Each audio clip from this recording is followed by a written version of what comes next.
Let's pick up where we left off with Module 7 Finite State Machines. So we went over what a finite state machine is. We did a little bit of review of our vending machine and kind of went through how we would implement that in C. Then we talked about melee and more. So let's now go into our actual robot and our line tracker. So our states are going to be reliant on two inputs, which are the two middle line sensors. So we have our inputs, then we have our outputs, which are our motors. So we have our left line sensor and our right line sensor, and our left motor and our right motor. So key thing to note is if you are off to the left, so off to the left, right, or let's just say our robot's here, note that looking at the two line sensors, the right line sensor is going to see the line when it's off to the left. And then our left motor is going to have to increase to get back on the line. So it's a little bit confusing in the sense that when we're off to the left, the right line sensor sees it, and our left motor is going to go active so that we can get correct right back onto the line. Same thing if we were off to the right, our line sensors here. Get two different colors going. So there are two line sensors. If we're off to the right, our left line sensor sees it. And then we're going to activate the right motor to go left. Okay? So off to the left, our left motor operates to go right. Off to the right, our right motor operates to go left. And that's going to be a little bit confusing, but you can see it here. We have it straight out in this, so let's just actually write that off. Off to left, right line sensor is active, left motor is on. Let me go to the other side. Off to right, left line sensor is active, and right motor is on. So let's just go with a very basic transition diagram. We're going to expand on this a lot in the lab. This basic transition FSM is not enough to actually drive on a line, but if we expand on this, which we will in the lab, we'll see we'll have an okay line sensor follower. So this is going to be a Moore machine. Our motors run at 100 milliseconds.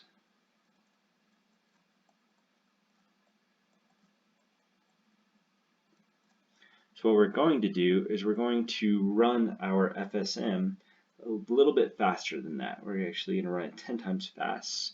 So this is called a time constant. And we always want to run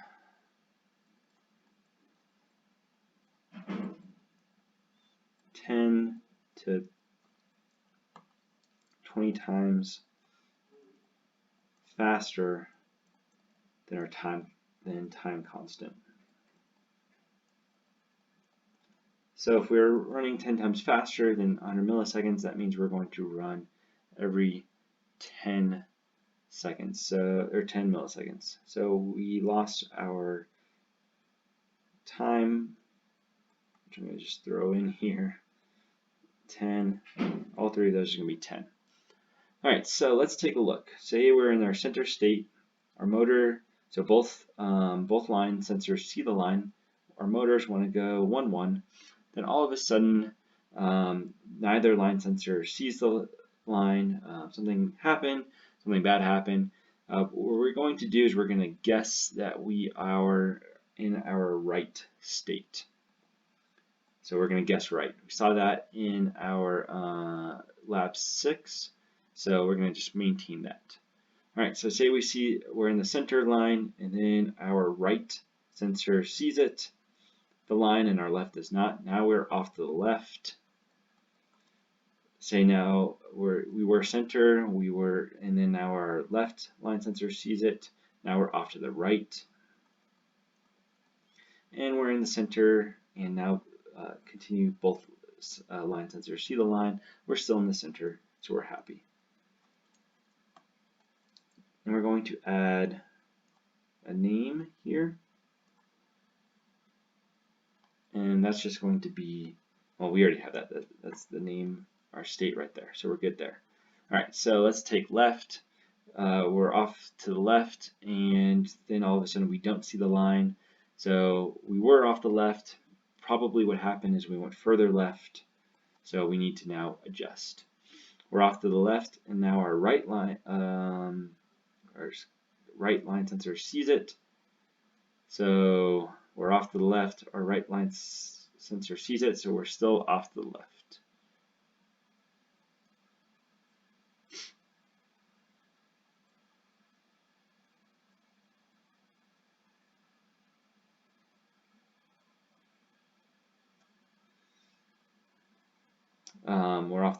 We were left, now our right line sensors, our left line sensor sees it. Now we're going to go to the right, and we were left, now both see it. Now we're going to guess center, or not guess, but we know we're center. So, all right, last one. Oh, and then the last thing to look at, so if we're off to the left, like we saw up here, our left motor turns on, and so that corresponds to 1, 0, and then we turn right to get back on that line. All right, we're off to the right. No, we're off to the right, and then both line sensors do not see the line, then we probably went too far right. We're off to the right, and then our right line sensor sees it. That means we're going to be off to the left. Somehow we jumped the line. It's all right. We were off to the right. Now our left line sensor sees it, so we're still right. Then we're right, then both see it, we're center. Okay, all good and dandy. If we are off to the right, our output, so since it's a more, our output depends only on our state. We're going to have our right motor on to turn left. All right, so that's the basic idea. So if we wanted to take our state TFSM, we'd have 3 different states, and let's just assume we've already created our defined statements, we've created our state enumerated type, but we're going to add a different thing. So let's actually go through and do our enumerated type real quick. So what we're going to come up with is, so let's just do this off to the side. Hopefully you guys have moved over to OneNote and are using it like I do because it's awesome. So we have our state. This state's going to be just a little bit different, but it's still going to be a 32-bit output, a delay. This is in milliseconds. We're going to have our next state array as well. And we can keep that as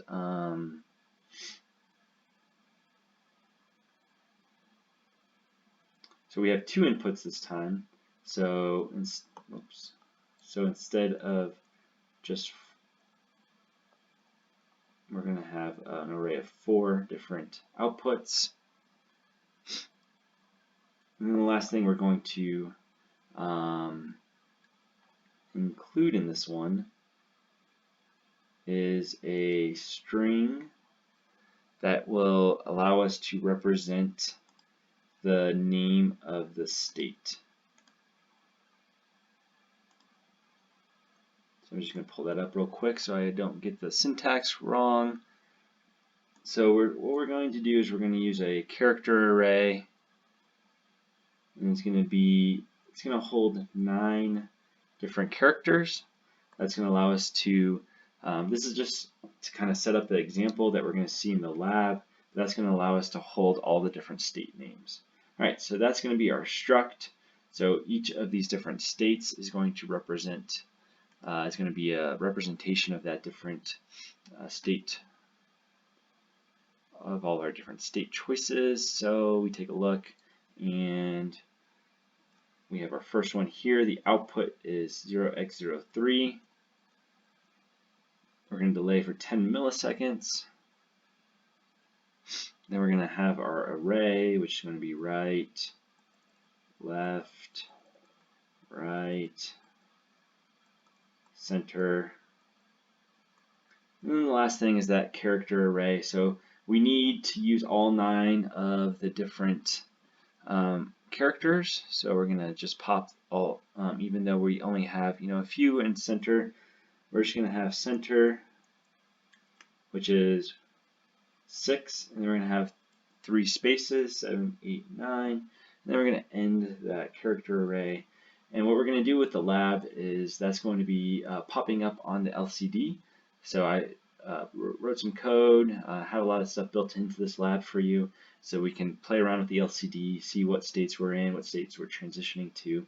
So that's going to be pretty cool. So we would do this for all 3 of these. Again, remember the first is our output, and so we have the second one is 0x02, and the third one is 0x01, all of them 10 milliseconds, and then we have our state, next state, which I'm not going to fill in.